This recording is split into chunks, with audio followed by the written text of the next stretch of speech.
Hey guys, আসসালামু আলাইকুম, welcome back to my channel. আসলে আজকের দিনটা অনেক বৃষ্টি পড়ছিল, তো তাই ভাবলাম একটু ঘোরাঘুরি করি। আর এই যে আমি আমার বান্ধবীকে একটা ফুল ছেড়ে দিলাম, তারপর বলাও সারা করাও সারা। আমরা আবার হেঁটে হেঁটে চলে যাচ্ছিলাম ঈদগাহ ময়দানের দিকে, আর ছোট্ট ছোট্ট ক্লিপ নিচ্ছিলাম যাতে আপনাদেরকে দেখানো যায়। আর এই যে আমি আর আমার বান্ধবী প্রবেশ করে ফেলেছি ঈদগাহ ময়দানের ভিতরে। আমি ওকে বলছিলাম যে আমার একটি ভিডিও করে দে, আমি একটু হাঁটি। এবার ও আমাকে ভিডিও করে দিচ্ছিল। আর এই যে এখানে আমাদের ইমাম সাহেব নামাজ পড়ান ঈদের দিন। আসলে ঈদের দিন ঈদগাহ ময়দানটা এত সুন্দর হয়ে থাকে, মানে কি বলবো আর। তারপরে এই যে ও আমার একটা ভিডিও করে দিল বলে আমি ওকে বললাম যে তুই সামনে হাঁটে একটু ভিডিও করে দিই। আর ও এই যে ও আমাকে বলছিল এখানে যে আমার একটু ঘোরার ভিডিও নে, পাগলের মতো বলছে যেহেতু একটু করে দিই।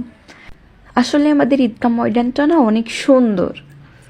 আর বাসায় যাওয়ার জন্য অনেক লেট হয়ে যাচ্ছিল, তো তাই আমরা বাসায় যাওয়ার জন্য মানে বের হচ্ছিলাম। আসলে কি বলবো, আমরা ভিতরে আসছিলাম এইভাবে, আবার বাইরেও গেলাম এভাবেই।